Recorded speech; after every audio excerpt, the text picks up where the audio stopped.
Se você concordar e gostar do vídeo que você vai assistir, clique em gostei, que assim você vai divulgá-lo para outras pessoas. Como é que você chama? É Vera Lúcia. Vera, o que é que você quer saber? Olha, eu quero saber uma pergunta bem objetiva. Eu quero saber se você acredita na vida eterna. Olha, eu acho que sim. Eu sinto dentro de mim, errado ou acertadamente, que eu já tive outras vidas e que outras vidas terei. Acho que a teologia, o catolicismo, o judaísmo, o maometismo, as religiões, elas todas são convertidas para um Deus. Esse Deus pode ser até o que está dentro de cada um de nós. Mas eu sinto, não sei porquê, sinto que eu já tive outras vidas e que outras vidas terei. Só isso. Certo, muito obrigada. Um forte abraço para você, bastante saúde, viu? Obrigado. Mommy and Daddy could not get me out. I stayed with the fire. The fire was hot. I know Mommy and Daddy will be happy when I come back. A memória de uma criança. Não da morte, mas de uma vida nova. Existe vida após a morte? Uma pergunta antiga. Na Universidade de Virgínia, em Charlottesville, cientistas investigam alegações de reencarnação.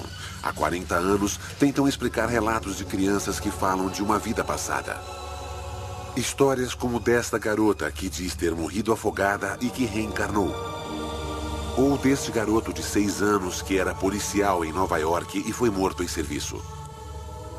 Ou deste garoto que lembra viver como seu próprio avô. Há milhares de histórias assim, e o Dr. Jim Tucker reuniu muitas delas. We're investigating cases of very young children who spontaneously begin talking about previous lives. They usually begin between the ages of 2 and 3 and continue until the age of 5 or 6. We're looking at these cases to learn as much as possible about this phenomenon. Jim Tucker prepara uma viagem para encontrar um de seus casos. Uma criança que lembra de uma vida passada.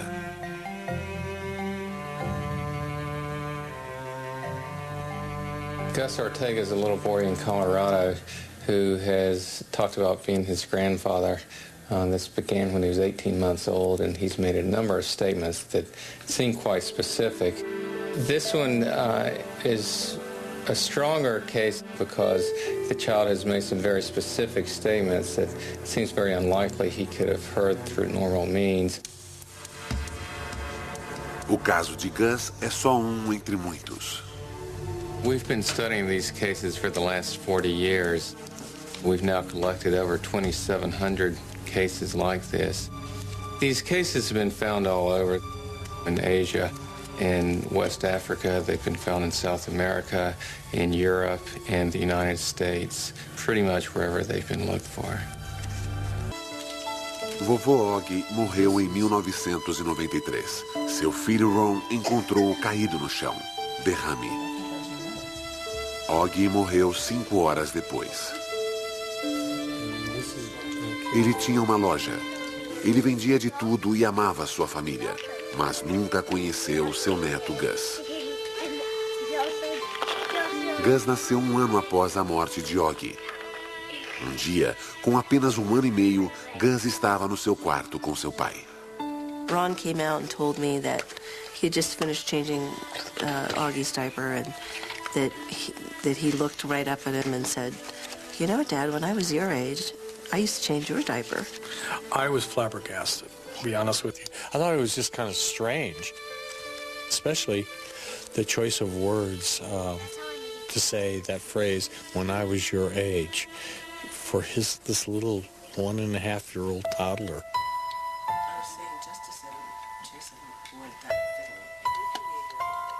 He started talking about Grandpa, and you know, just the little things he was saying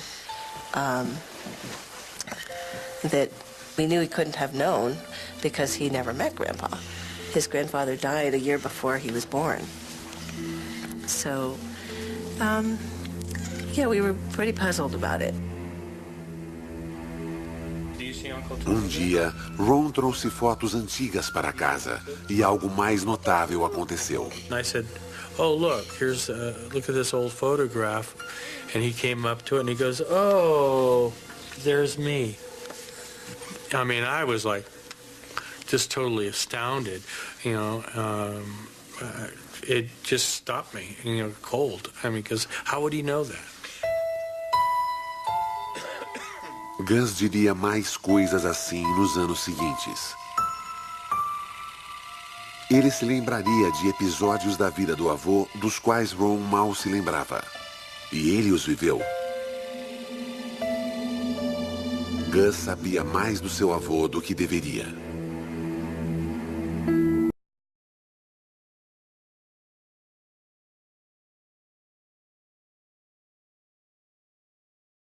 Mas na investigação do Futuro Agora sobre fantasmas, pessoas que se comunicam com animais e sobre o poder da mente sobre a matéria, há uma história sobrenatural que certamente é a mais incrível de todas. Vicky Noratuck vive na cidade americana de Tacoma, no estado de Washington, e é cega desde que nasceu. Ela diz ter se visto pela primeira vez enquanto estava morta. Eu estive num acidente de carro muito grave, eu tive um traumatismo craniano e uma concussão, machuquei meu pescoço, minhas costas e minha perna. Estive morta por 4 minutos. Enquanto a equipe médica da sala de emergência tentava reanimá-la, ela estava assistindo e ouvindo tudo o que eles diziam. Eu estava no teto e estava vendo tudo lá de cima. Eu não fazia ideia de como era poder enxergar. No começo, eu achei tudo muito esquisito, muito assustador e muito estranho. O Dr. Jeff Long, do Hospital de Tacoma, é um especialista que pesquisa experiências fora do corpo e acredita que Vicky passou por uma experiência de quase morte. Naquele momento, ela estava clinicamente morta.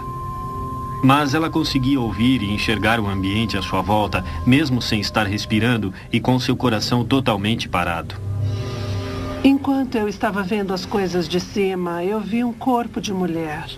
E percebi que o cabelo dela ia até a cintura, como o meu. Então, quando reconheci minha aliança de casamento, pensei, aquele ali é o meu corpo na maca.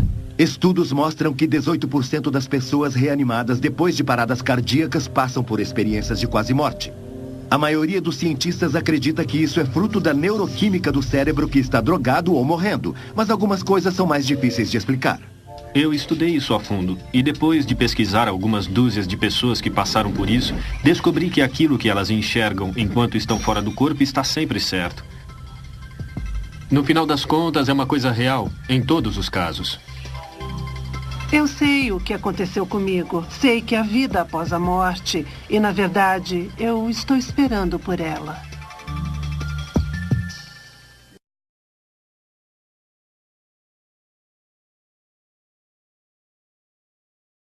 Naquele momento, ela estava clinicamente morta. Mas ela conseguia ouvir e enxergar o ambiente à sua volta, mesmo sem estar respirando e com seu coração totalmente parado. Enquanto eu estava vendo as coisas de cima, eu vi um corpo de mulher. E percebi que o cabelo dela ia até a cintura, como o meu. Então, quando reconheci minha aliança de casamento, pensei, aquele ali é o meu corpo na maca. Eu estudei isso a fundo, e depois de pesquisar algumas dúzias de pessoas que passaram por isso, descobri que aquilo que elas enxergam enquanto estão fora do corpo está sempre certo. No final das contas, é uma coisa real, em todos os casos.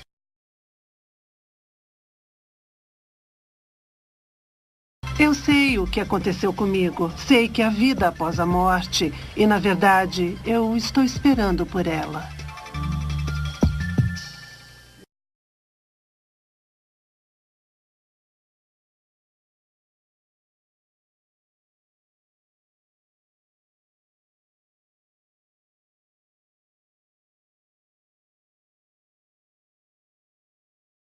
Assim como nós temos aqui as nossas cidades na Terra, nós temos hoje cerca de 200 países no planeta, não é? Temos em torno de 7 bilhões de habitantes, já alcançamos essa meta. Veja, é interessante esse marco. No plano espiritual, a gente tem toda uma sociedade que funciona ativamente, dinamicamente, com os seus interesses, com os seus afazeres, com as suas profissões, com as suas preparações. Tudo é desenvolvido, tudo é trabalhado, nada é em termos de ficar parado, de não ter que fazer a beatitude contemplativa num céu imaginário, ou o sofrimento eterno no inferno também, isso não existe. O que existe é trabalho, é aprendizado, é estudo, é felicidade, mas também existe sofrimento. Então nós temos essas colônias, que são colônias intermediárias de aprendizado, como é o caso do nosso lar, existem infinitas outras, que o nosso lar, por exemplo, ele está entre a própria crosta terrestre e o plano superior. Então ele faz como se uma intermediação. Até na organização de Nosso Lar, a gente aprende lendo esta obra Nosso Lar, que virou filme, como você citou, um filme que teve mais de 4 milhões de espectadores aqui no Brasil. A gente vê a questão dos ministérios.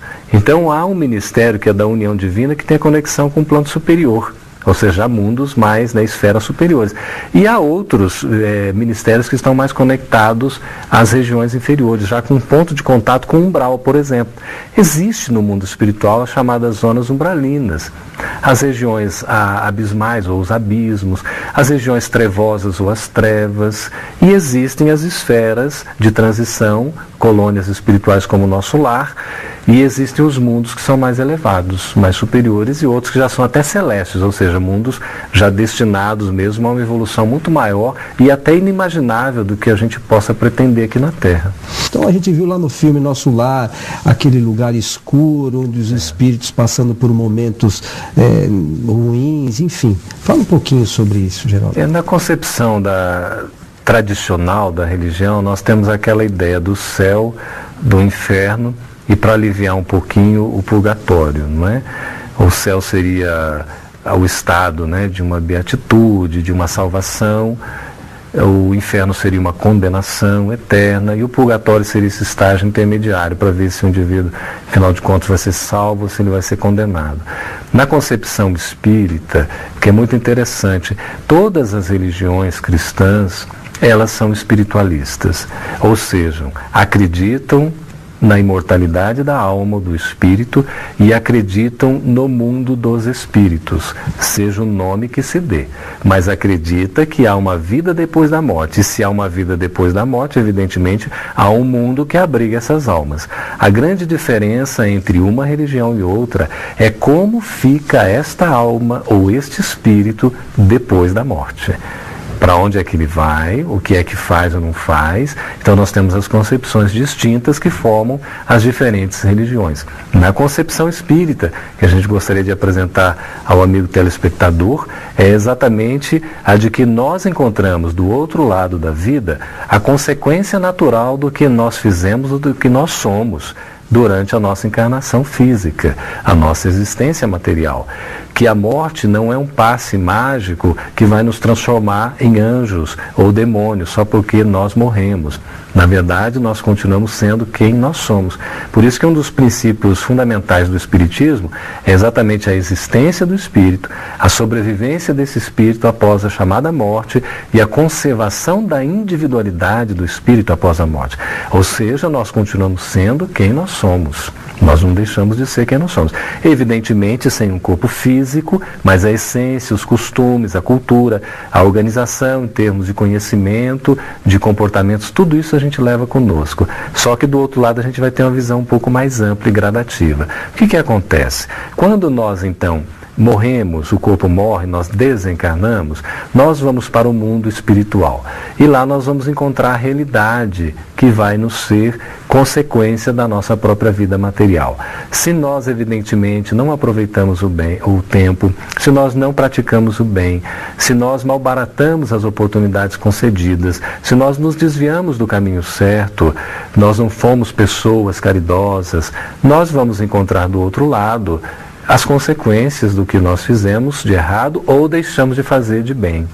E aí, evidentemente, nós nos sintonizaremos com um processo de afinidade com aqueles que nos são simpáticos. E aí, como nós nunca estamos sozinhos, nós